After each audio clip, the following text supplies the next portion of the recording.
Hello students, today we continue with our chapter of laws of motion and today we are going to finish it off with some examples and solved questions. So let's start. These are solved examples, two examples are there which are solved and we are going to solve them again and then we are going to solve some unsolved questions. So we are going to first cover example 1.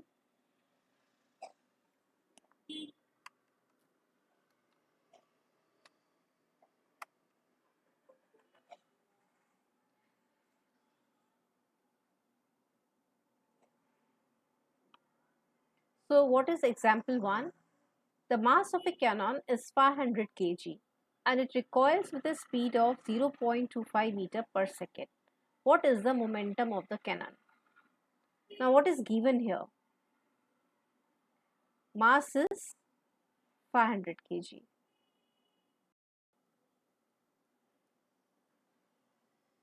Speed, it means V is equal to, it recoils with a speed of 0.25 meter per second. And what is momentum? We know momentum is P. So P is equal to question. If you remember, P is equal to mv, that is mass and velocity of the object. So this will be 500. If we keep these values, substitute these values, 500 into V is 0.2. This is nothing but 125 kg meter per second. Kg meter per second. Why? Because m is kg and meter per second is V. So momentum is defined as kg meter per second. So it is 125 kg meter per second.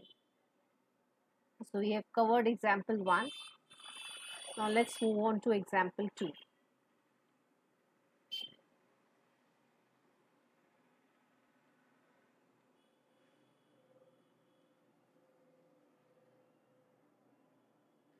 Two balls have masses of 50 gram and 100 gram respectively, and they are moving along the same line in the same direction with velocities of 3 meter per second and 1.5 meter per second respectively.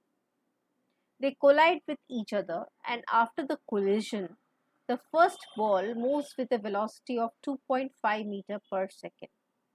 Calculate the velocity of the other ball after collision. So what is given to us is M1, two balls with the masses. M1 is 50 gram. Let's consider mass of the other ball as M2, which is 100 gram. Let's consider the velocity U1 as 3 meter per second. That is, mass M1 is moving with velocity of 3 meter per second and U2 is equal to 1.5 per second. Now after the collision, the first ball, that is V1, is equal to 2.5 meter per second. And it is asking final velocity of the second ball after collision. So V2 is equal to question. So here, yes, we are going to apply law of conservation of momentum, M1 U1 plus M2 U2 equal to M1 V1 plus M2 V2. So this is in gram. So you have to keep a note of this, that the same unit should be used. So if it is an SI unit, we have to, it is a CGS unit and velocity is an SI unit. So let's convert back into SI units, all units into SI units. So 0.05, sorry, this is 50 gram, yeah, so 0.05 kg into U1 is 3 meter per second plus M2 is 0.1 kg into U2 is 1.5, M is again 0.05 and V1 is 2.5 plus M2 is 0.1 into V2. V2 is what we have to find. So this is 0.15 plus 0.15 is equal to 0.125 plus 0.1 into V2. So 0.3 minus 0.125 is equal to 0.1 into V2.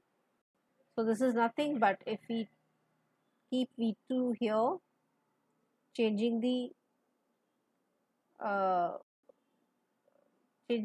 values, keeping these values on left hand side and right hand side values on the left hand side. So we have V2 is equal to 1.75 meter per second.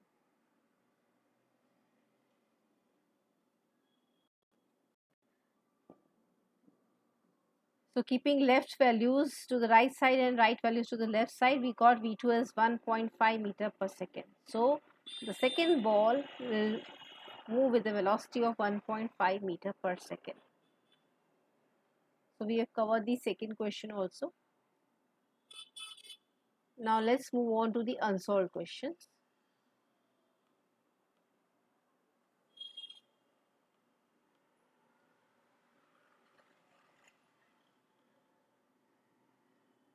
Match the first column with appropriate entries in the second and third column and remake the table.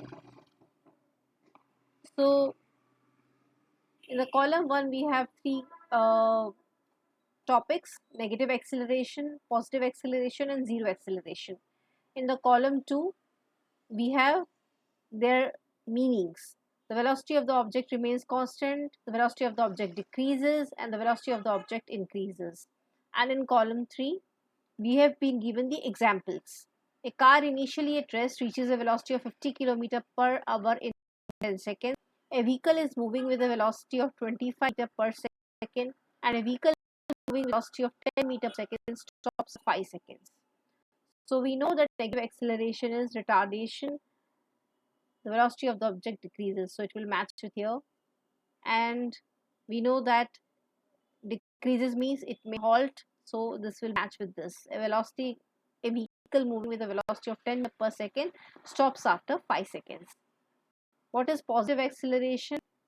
The velocity of the object increases and the car initially at rest reaches a velocity of 50 km per hour in seconds. Then zero acceleration, the velocity of the object remains constant. Zero acceleration, we know that the velocity will remain constant, and that means the vehicle is moving with a velocity of 25 meter per second.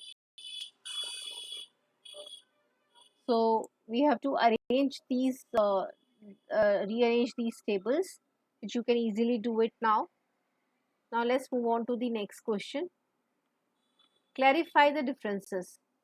Distance and displacement. We have already studied that displacement is the shortest distance between 2 points.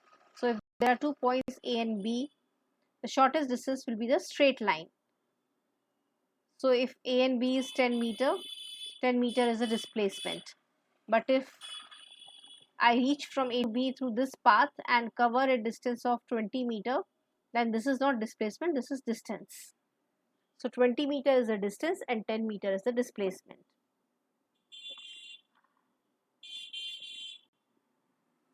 Now uniform and non-uniform motion, we have already covered it. Uniform motion means an object covers equal distances in equal intervals of time, and non-uniform motion means the object covers unequal distances in equal intervals of time. We have studied this through the graph also.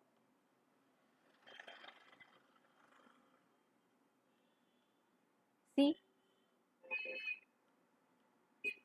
time in the clock, distance covered by Amar, distance covered by Akbar.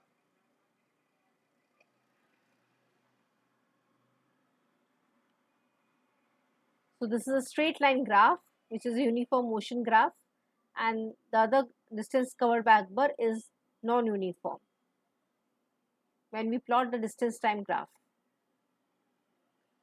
So now let's move back to the same question.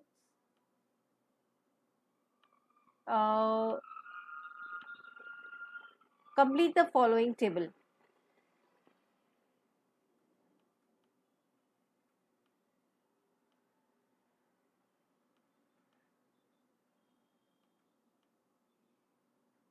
These are very simple questions. U is given, A is given, T is given, V is equal to U plus AT. You have to just keep these values in the equation. V is equal to U plus AT. So U is 2, A is 4, T is 3. So here it will be some value. Similarly, U is question, A is given, T is given, and V is given. So you have to find out U from the formula of first equation of motion, that is V is equal to U plus AT. Similarly,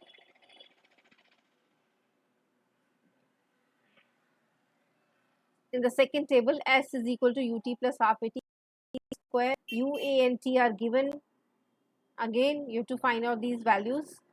So let me just tell you what these values will be if you are um, solving these questions by yourself. I hope it's easy for you to solve. You have to just keep the values in the equation. So here V will be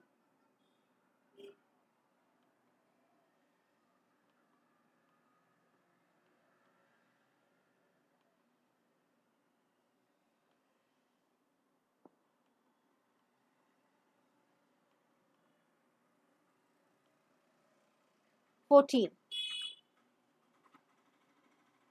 and here U will be 10. Now in this S is equal to ut plus half at square. Here S will be 69 and A will be 8 in the second equation. So we have covered these 4 now. In the third table, we have to use the formula V is equal to U square plus 2AS.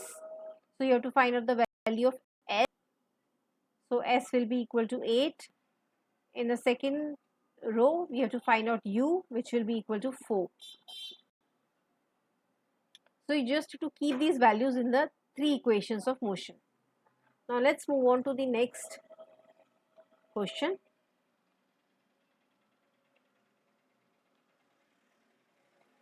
Complete the following sentences and explain them.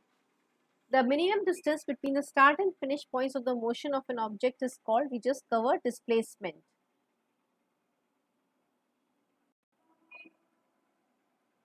Deceleration is negative acceleration. We also call it as retardation.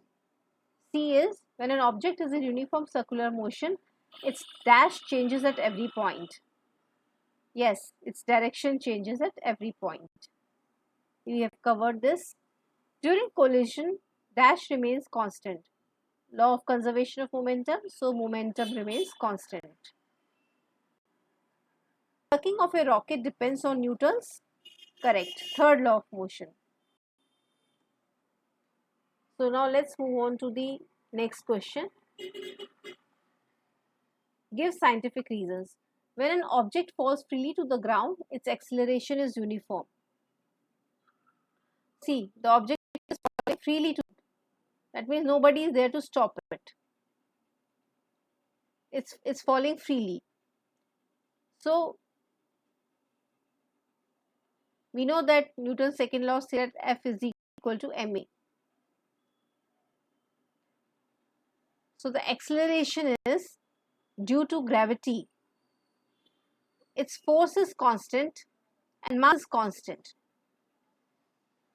It's a free fall. The force of gravity, only the earth is pulling it down. So this force is constant, mass is constant. So this value is also uniform and its value is g, which is 9.8 meter per second square.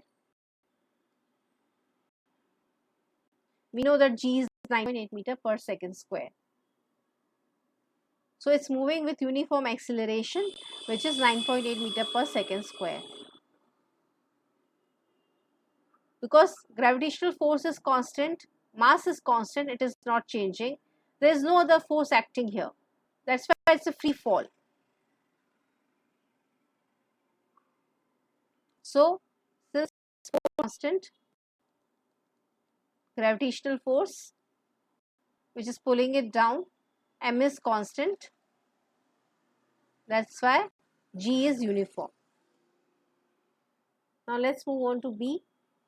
Even though the magnitudes of action force and reaction force are equal, and their directions are opposite, their effects do not get cancelled.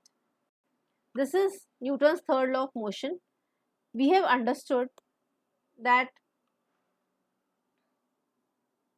action force and reaction force are equal and opposite in direction as per Newton's third law, and they act simultaneously, and they act on different objects. This is the main point. So when two balls are colliding, it's applying M1 force on M2 ball. This is M1 ball, and M2 is applying force on M1 ball as F2. So these are on different objects. It's not a single object on which two forces are being applied. So they do not get, this is wrong. I mean, this is not Newton's third law. Two forces are not acting on one object. They are acting on different objects. That's why their effects do not get cancelled. Now let's move on to C. It is easier to stop a tennis ball as compared to a cricket ball when both are traveling with the same velocity. We have learned that F is equal to ma as per Newton's second law. So if they are traveling with the same velocity, that means acceleration is same. So F1 is equal to m1 a1 and F2 is equal to, this is for cricket ball, m2 a. This is for tennis ball, F1, and F2 is cricket ball.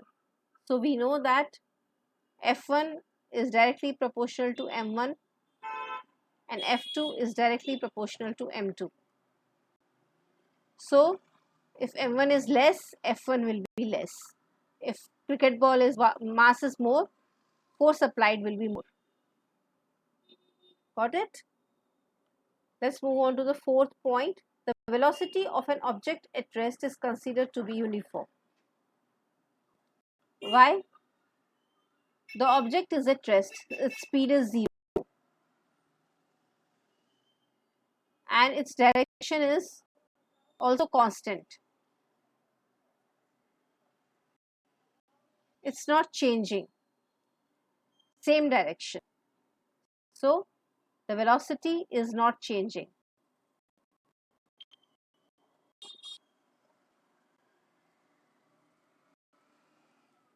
That's why velocity is considered to be uniform. So let's move on to the next question. Take 5 examples from your surroundings and give explanations based on Newton's law of motion. See, we have already covered so many examples. Few more examples. For example, you can take example of a boat and a oar, a rowboat and an oar.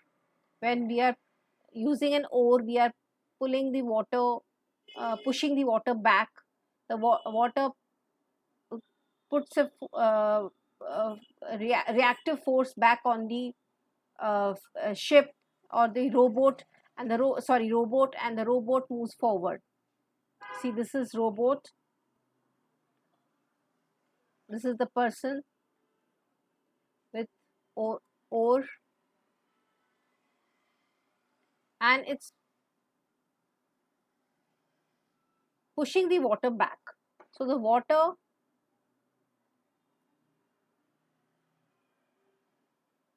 exerts a force on the ship and the ship moves forward.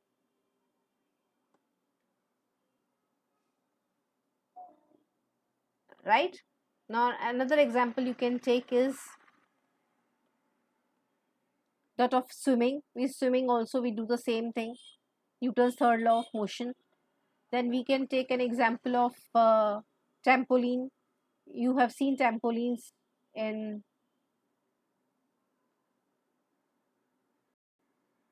where we have roller coaster ride, we have trampoline also. A person jumps here, pushes the trampoline down, the trampoline push the person up.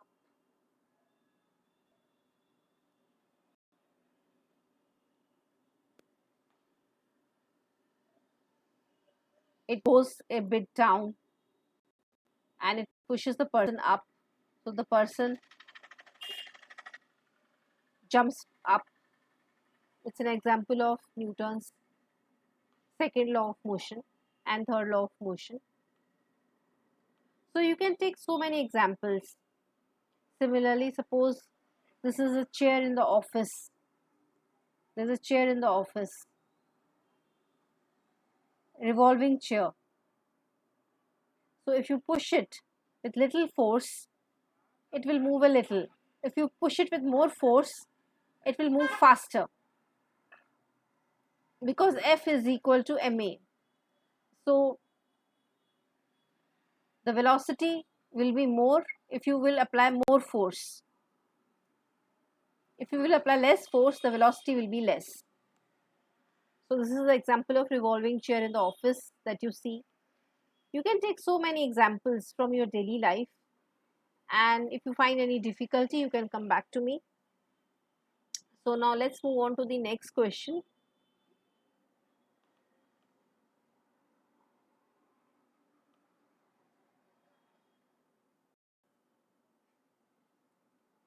Solve the following examples. An object moves 18 meter in the first 3 seconds, 22 meter in the next 3 seconds, and 14 meter in the last 3 seconds.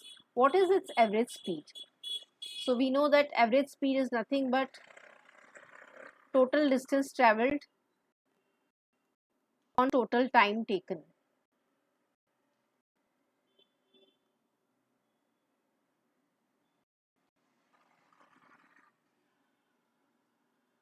So total distance is how much? 18 meter in the first 3 seconds, 22 meter in the next 3 seconds, plus 14 meter in the last 3 seconds. And what is the total time? 3 plus 3 plus 3. You can calculate this.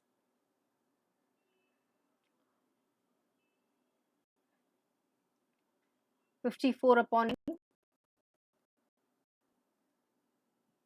6 meter per second). So this answer. Let's move on to B.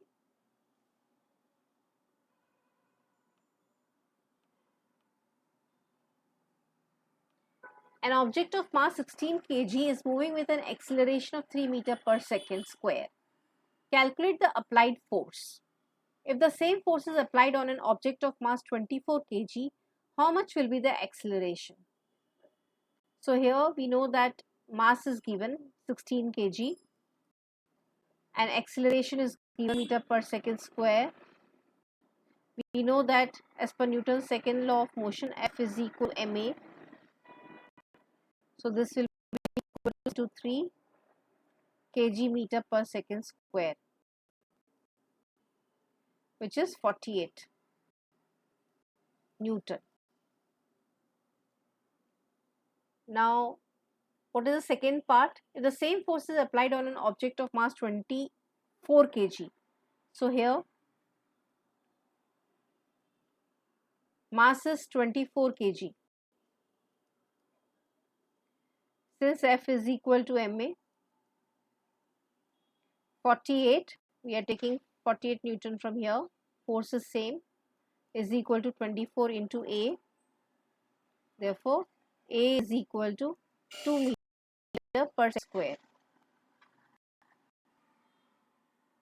So we have covered B also. We are going to move on.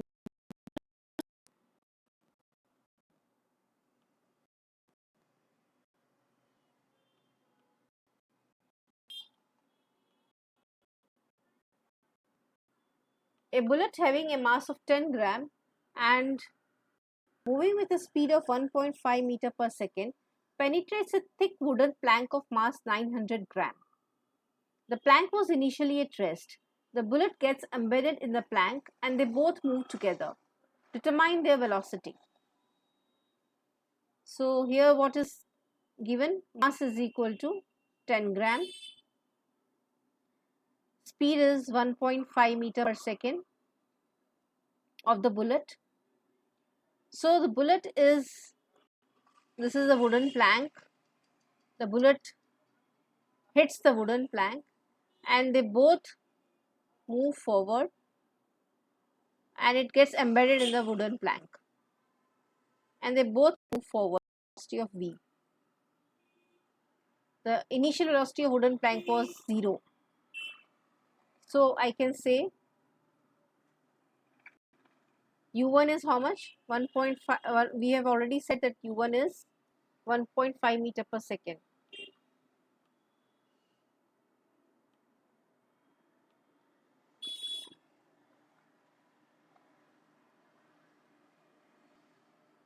So we know that law of conservation of momentum, m1 u1 plus m2 u2 is equal to m1 v1 plus m2. So 10 into 1.5 plus mass of wooden plank is 900 gram. So this we have to convert into SI unit. So 0.01 kg plus 0.9 into u2 is 0. It's at rest, equal to m1 plus m2 into v, because embedded together, both move with a common velocity. So here I have 0.01 into 1.5 is equal to m1 plus m2 is 10 plus 900, which is 910 gram, 0.910 kg into v. Therefore, putting the left part on the right side and right part on the left side, v is equal to 0.015 0.910.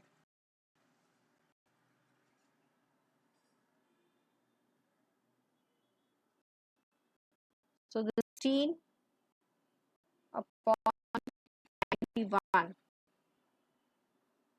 We have done some error here, 910 grams, 0.1, 0.01, 10 grams. So we have to put it here 0.001. No, 0.01 is fine. 0.01 is fine.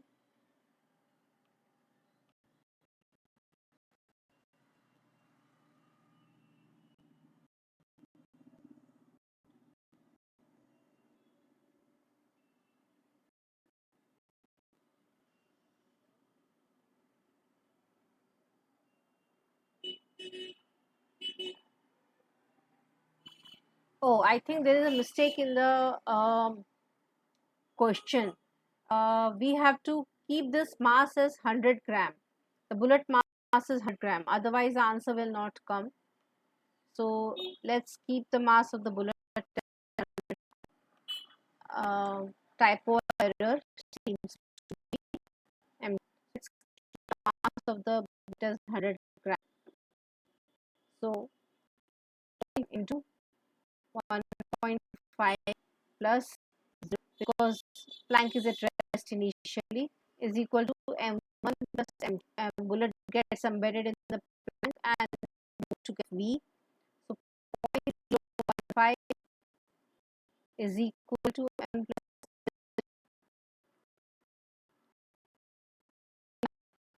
that is 100, 0.15.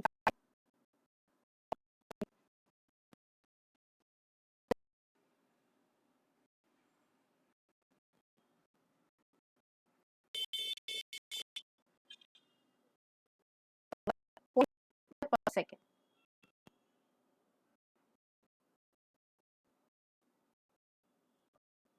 So here value 5 meters. Now let's move on to the next.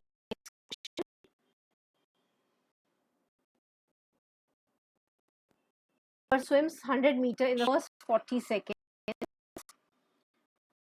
meter in the next, and 45 meter in the last 30 seconds. What is the average speed? We know that average speed is equal to upon total time taken.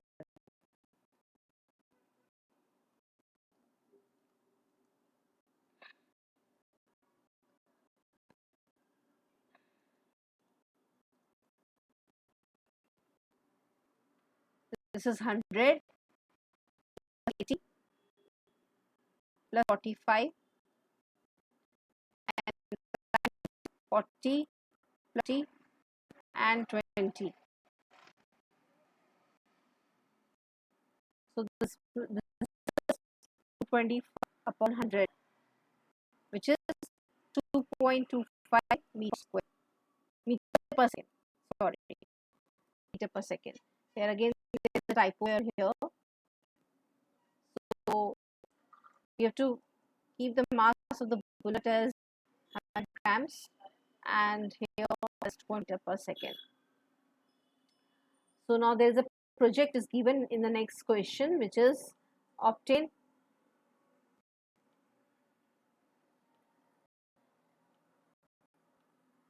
information commonly used gadgets or devices which are based on the principles of Newton's law of motion.